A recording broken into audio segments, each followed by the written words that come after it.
Alrighty, hello everyone. Today we're going to be using control point curve, points on, insert control point, revolve, and change layer to create and organize a set of 9 revolved forms.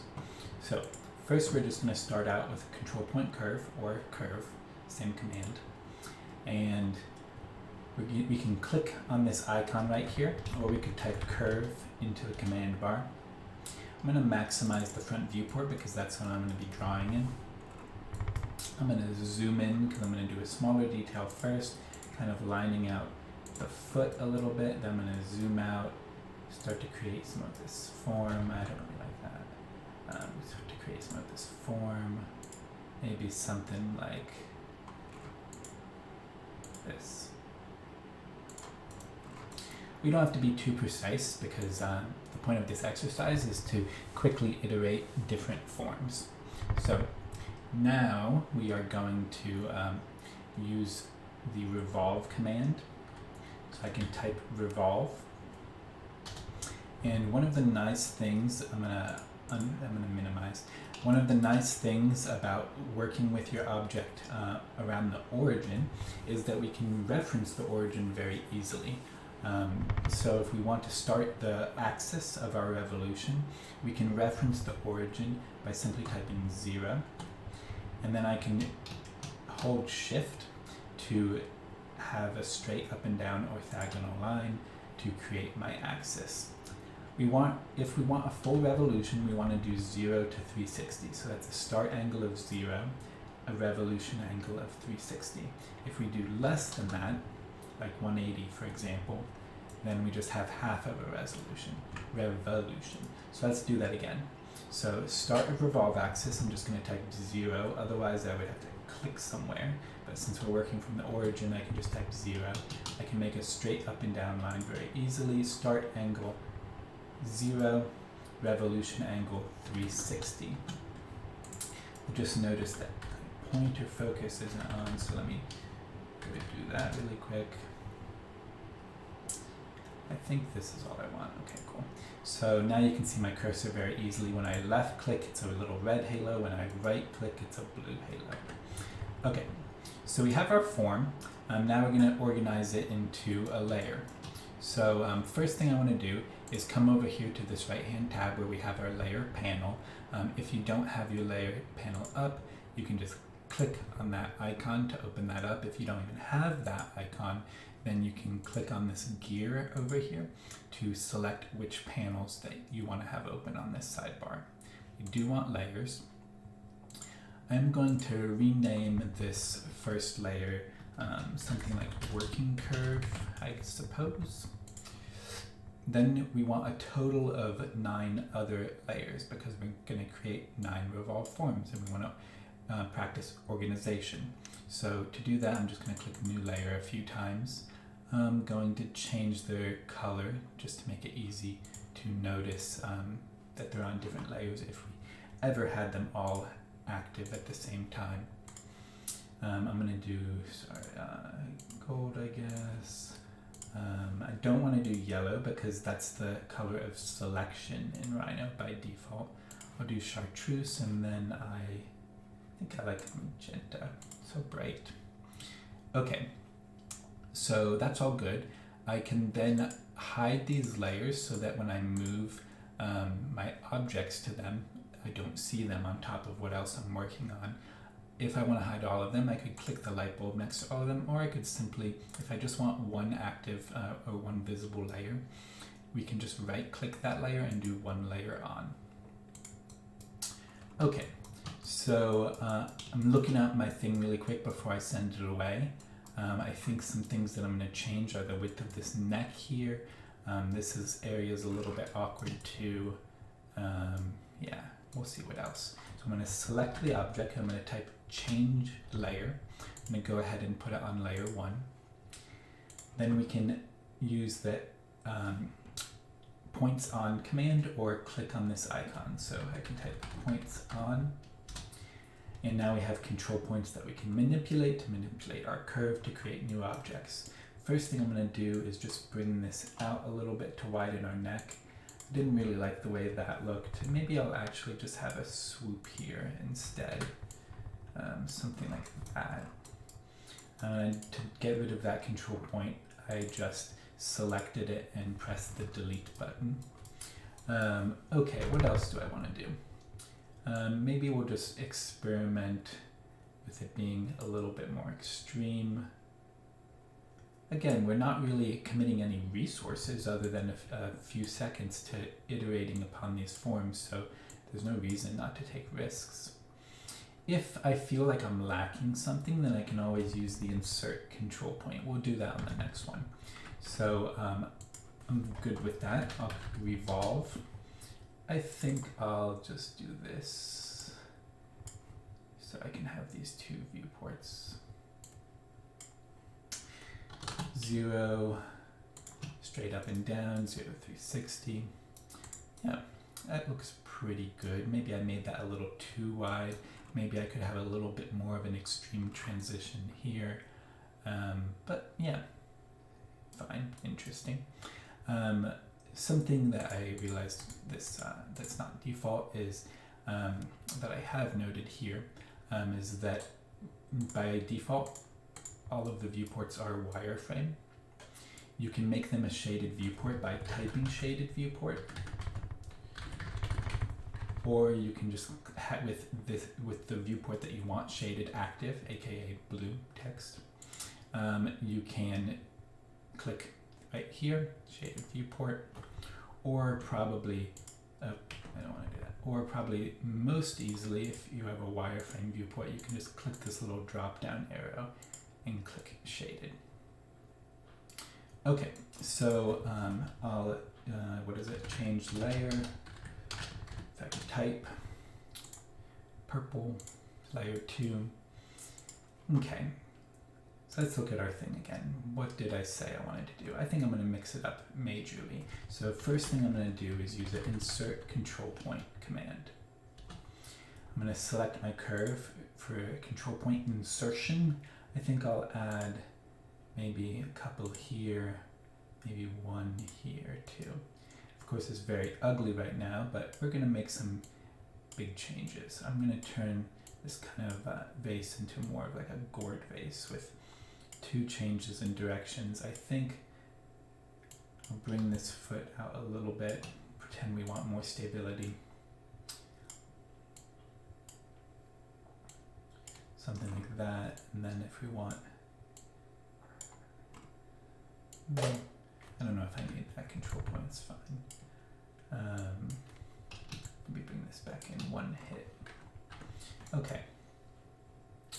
Maybe I like the extremeness of this foot. Let's look over here one more time. That felt a little awkward to me. Fine. It's fine. Okay, so we'll revolve now. Again, 0 straight up, 0 to 360 revolve. The form turned out to be pretty awkward, but that's the purpose of this. So I can change layer. I forgot what I did last. Purple, I think. So I'll change it to blue. And I could tweak this a little bit more. We could keep going on this same curve, but let's start over. So let's create a new curve to start working from. I think I'll do something like, maybe I'll do a bowl. I'll do something like this. Maybe, again, your clicks are not, there's not high stakes, they're not too precious. I can see right away that this is a little wider than I think I would have liked, so I'm just going to bring that in before I change stuff. And revolve. If it's ugly, that's okay. Kind of ugly. So let's look at what we want to change first. I think this area right here is kind of strange.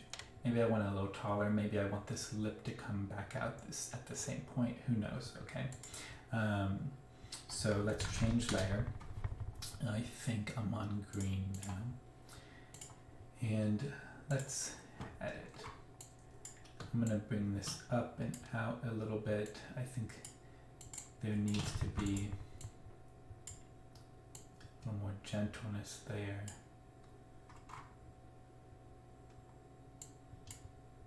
Maybe this little recurve is just at the lip. We have a pretty nice curve through here. I think that's fine. Okay, let's see what it looks like.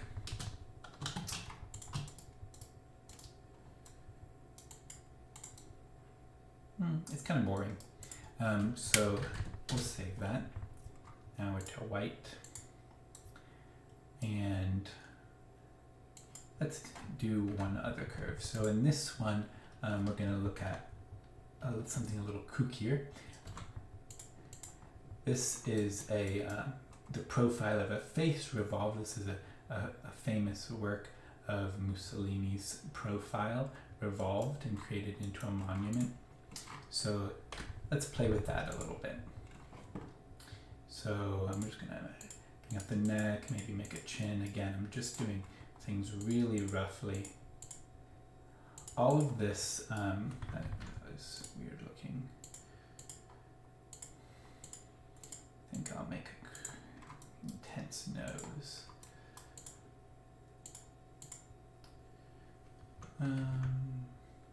I could just the same way that I brought in that Mussolini image, I could bring in another image and actually work from the profile of a photo.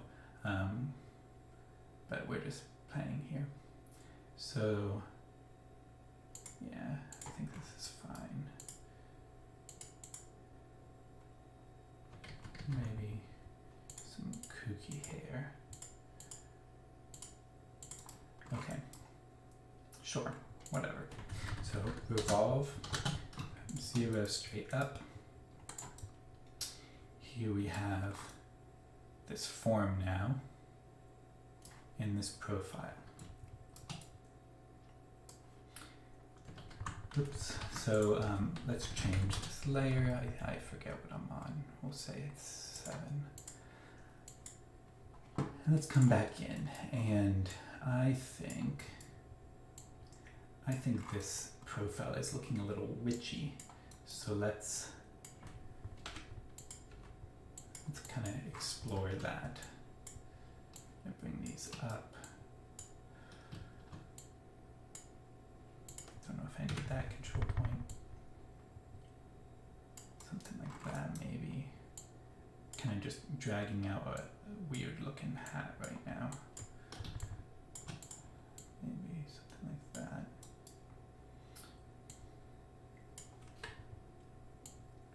That's a big hat, isn't it? Whatever. Okay, so revolve. That is strange looking, but you get the idea.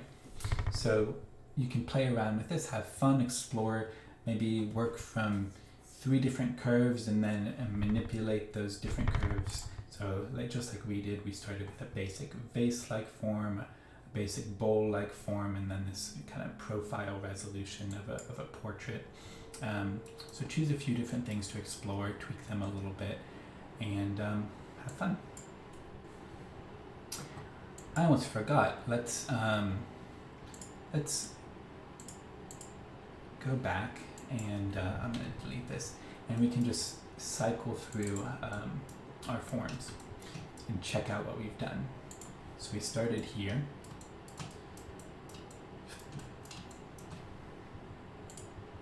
A little tweak. We went here. Went to a gourd vase by using insert control point. Went to this bowl form.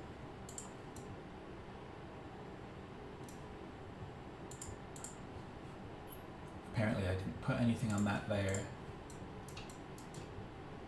Here we have the first revolution of our profile. And we can see, because we have an undercut here, that our profile, if we were looking at it in dimensional space, is actually ruined. We can see that since it dips down and it's a revolution, that this part is obscuring the curvature of our nose. So that's an interesting thing to think about. Of course, we don't see that from a profile either. And if we're thinking about these in mold making terms, then this being an undercut is also a problem in that capacity. Same with our chin here, we lose that detail and it would be difficult for a mold. Cool. So, yeah, some interesting things. I would say pretty decent for such a minimal set of commands, and of course you can create more complicated things by using compound curves. So for example, starting a control point curve and then coming back with another control point curve, coming back with another control point curve, allows us to make curvature that just control point curve, one of them alone, couldn't do. Yeah, cool.